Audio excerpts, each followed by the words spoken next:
Praise the Lord. ஒரு நிமிஷத்தில் ஒரு வார்த்தையை பாருங்கள். எரேமியா தீர்க்கதரிசன புஸ்தகம் 10வது அதிகாரம் 12வது வசனம். அவரே பூமியை தம்முடைய வல்லமையினால் உண்டாக்கி.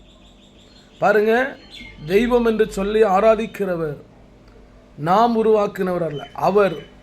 அவரே தம்முடைய வல்லமையினாலே, தம்முடைய மகிமையினாலே இந்த பூமியை உண்டாக்கினார். ஆமாம், வானத்தையும் பூமியும் உண்டாக்கின தேவன், வானத்தையும் பூமியை உருவாக்கின தெய்வத்தை நாம் ஆராதித்துக் கொண்டிருக்கிறோம்.